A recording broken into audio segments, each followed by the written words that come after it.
Imagine waiting more than 10 years for the successor to one of the greatest hypercars ever built, a machine destined to rewrite history, to break records, and to prove that Porsche could once again build the king of performance.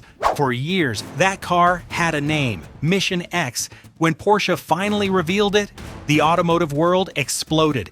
The design looked like it had arrived straight from the year 2050. Its mission seemed simple: destroy every lap record, replace the legendary 918 Spyder, and become the fastest Porsche ever created. But then, everything changed.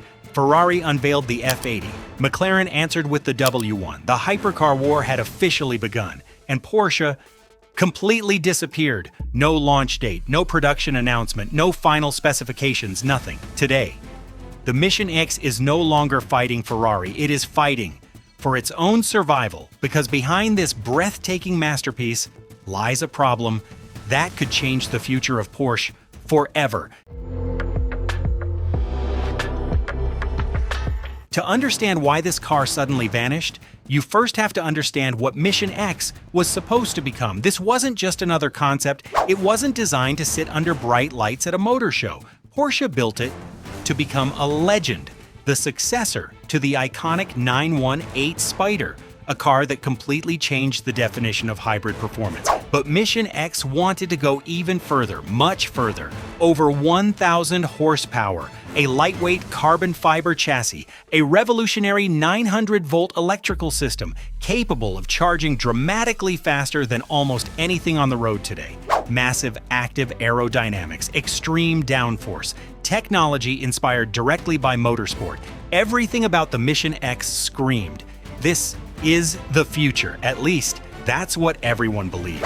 Because while Porsche was building tomorrow, the world quietly changed its mind. For years, every manufacturer repeated the same promise. Electric cars were the future.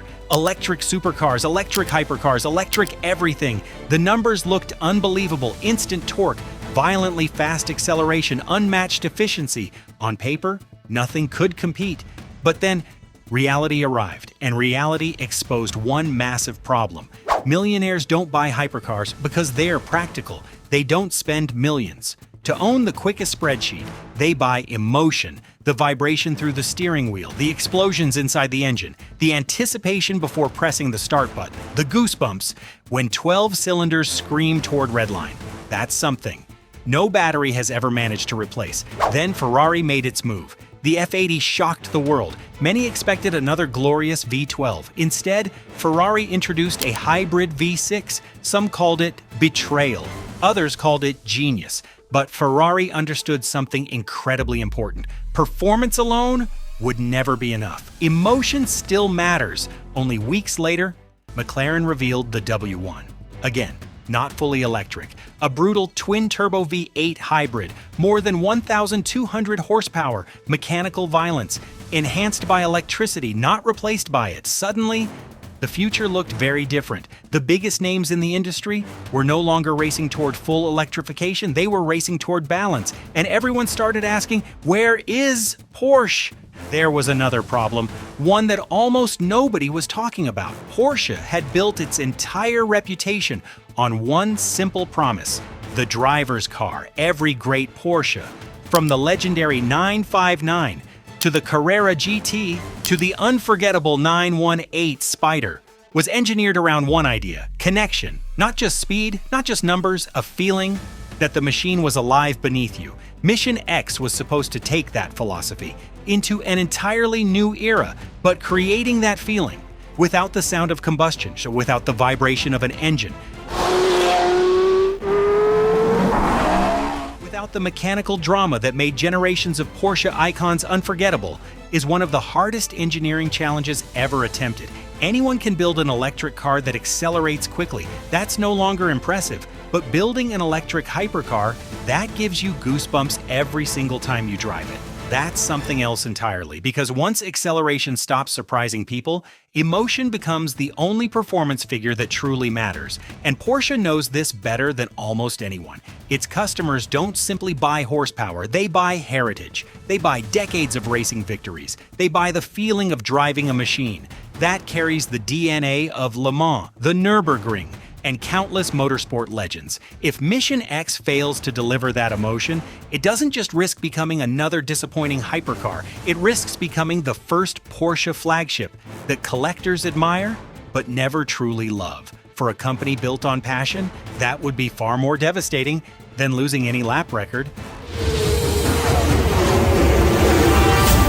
Weeks became months, months became years. Still, silences. For a company as precise as Porsche, silence is never accidental. Rumors spread across the industry. Maybe the technology wasn't ready, maybe battery weight was still too high, maybe the Nürburgring record wasn't achievable, or maybe the problem had absolutely nothing to do with engineering. Maybe the problem was US. Think about it. If you had $3 million, would you spend it on a car that sounds almost silent, or would you choose something with a heartbeat? Collectors don't buy machines, they buy stories, history, legacy, soul. That's why the F40 still sells for fortunes. That's why the Carrera GT remains one of the most desirable supercars ever built. Not because they're the fastest, because they make you feel something. Technology becomes outdated, emotion never does.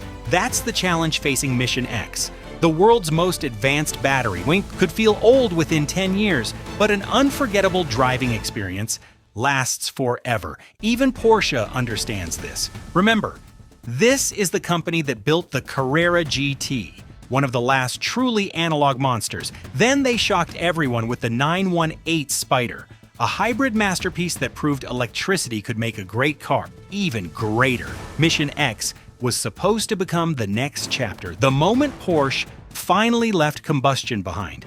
But today, even Porsche appears uncertain. Recent statements from company executives suggest the project is still being carefully evaluated before receiving final approval.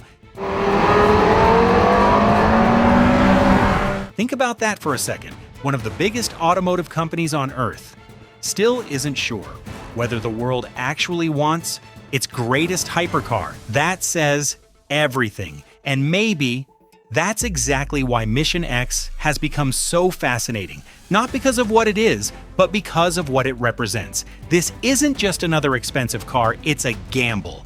$1 billion question. Can electricity alone create desire? Can silence replace a symphony? Can software replace soul? Nobody knows. Not Ferrari, not McLaren, not even Porsche. History has taught us something. The greatest legends almost never had an easy beginning. People laughed at the Bugatti Veyron, they doubted the McLaren F1, many believed hybrid technology would ruin the 918 Spyder. History proved them wrong. Could Mission X become another one of those stories? Maybe, or maybe it becomes the greatest Porsche that never existed. One thing is certain. The Mission X isn't fighting Ferrari anymore, it isn't fighting McLaren, it isn't even fighting lap records. It's fighting something far more dangerous, doubt. Because building the world's fastest hypercar is easy compared to convincing the world's wealthiest collectors to fall in love with silence. And that may become Porsche's greatest challenge in its entire history. Make sure you subscribe. We'll see you in the next episode of The Lux Driven.